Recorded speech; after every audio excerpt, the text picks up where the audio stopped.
Recognizing the member for Peace River North.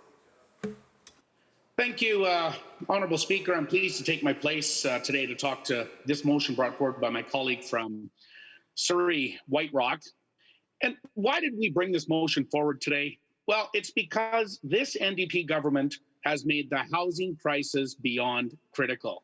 Honourable Speaker, coming from Fort St. John, one of the appeals of the North has traditionally been that we can offer young families an affordable start in life where they can enjoy incredible things that our region has to offer without the out-of-reach price tags that often come with living in more urban areas, especially now. But as a result of the NDP's inaction on tackling BC's affordability crisis, the cost of living is even reaching unmanageable proportions, even here in rural communities like mine. Across BC, renters are now paying upwards of $3,000 or nearly $3,000 more a year under this government.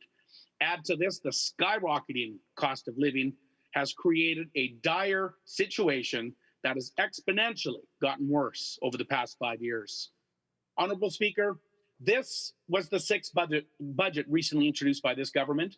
I've been blessed to, well, maybe not blessed, but I've been here for all of them. And yet again, this NDP government has failed to introduce the $400 renters rebate as promised in 2017 and again in 2020. The average cost of a home in this province has jumped a whopping 18% since October 2020 alone.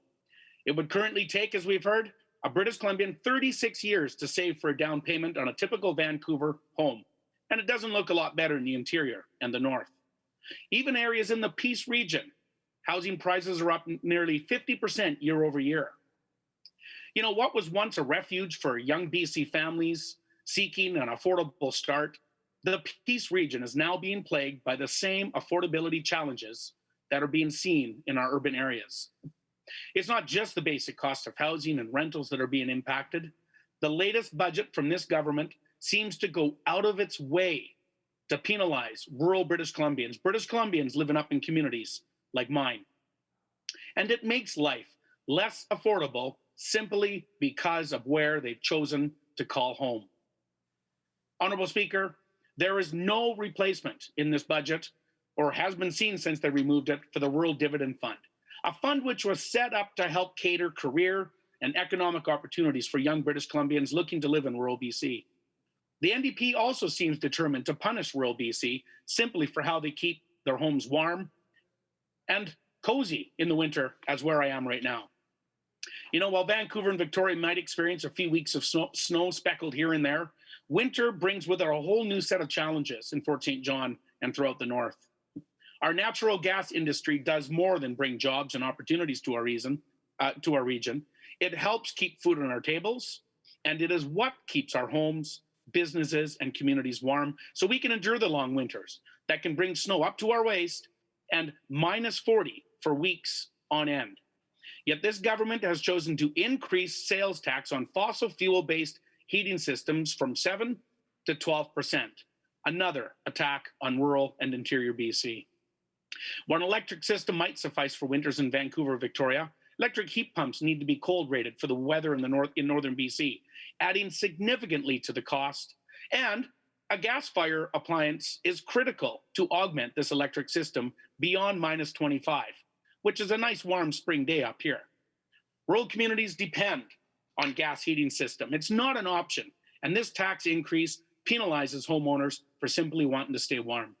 This government's illogical tax structure on things like the now non-revenue neutral carbon tax also disproportionately impacts homeowners in rural BC.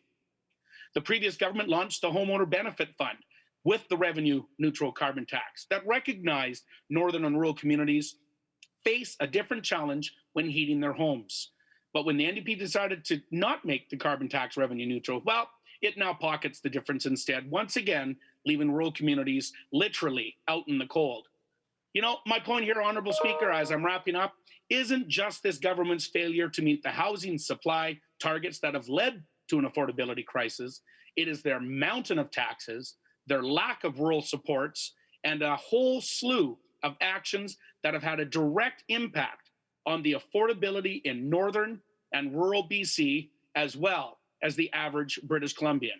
If we want to keep attracting British Columbians to our rural communities, we cannot strip away the amenities and Thank the you, member. opportunity that have made rural BC an affordable place to live. Thank you, Madam Speaker.